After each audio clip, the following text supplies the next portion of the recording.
Matt here for Toolbox Talks. Today we're going to be talking about generators and generator safety. We're very dependent on our generators, so it's important that we take care of them so they can take care of us and help us be more productive and more efficient.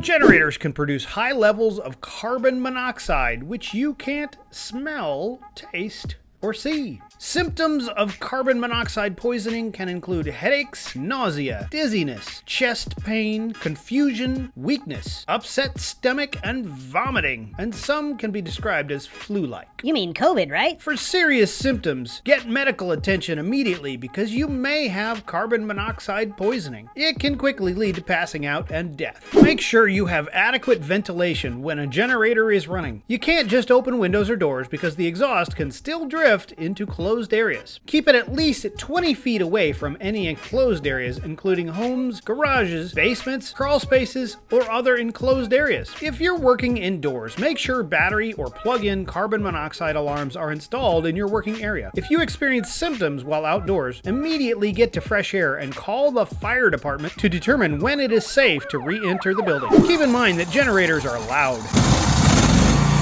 When setting up a job site, you may want to set the generator on another level or behind a large piece of equipment. Direct the exhaust away from the direction you'll be working to help keep the noise down. Just be careful about that hot exhaust, as it can melt things like this cord or even start a fire. Keep the generator dry and do not use it in wet conditions. Plug tools directly into the generator or use a heavy-duty 12-gauge extension cord to give you more working area. Make sure the cord isn't frayed and has all three prongs on the plug. Avoid using more than one extension cord for one tool, as this reduces the voltage to the tool, reduces the power, and can even burn the tool up. Move the generator closer to your work area rather than running multiple extension cords. Review our other videos on extension cords and power levels if you need to. Check the fuel on the generator before starting it for the day and before going to lunch so that you can refuel it while it's still cold. If it does run out of fuel, turn it off and let it cool down for a bit. Gasoline spilled on hot engine parts can ignite. It's best practice to have a fire extinguisher about 10 feet away from the generator so that you can quickly extinguish a fire. Check the oil every day you use it because a generator without oil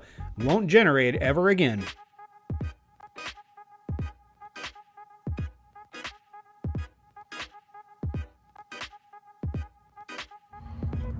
Don't put gasoline in a diesel generator. It's bad. Don't forget that generators are typically used to provide temporary power. But on our job sites, we're heavily dependent on them to run very heavy loads. Before you use your generator, it's a good idea to look around for a sticker on it or do some research. Make sure the tools you're going to power are under the consistent running kW measurement. Okay, now this is rated for 1600 watts. So we need to make sure we have a generator that can handle that. Our backpack generators are about 1600 watts, so that is all that backpack generator will run. When it comes to walker welders, this one has a similar tag. This one is rated for 6700 watts or 6.7 kW. A diesel military generator will run one of these plus two of the handguns. Remember, we don't want to fully load that generator if we can avoid it. If we can keep that under its full capacity, everybody will be happier.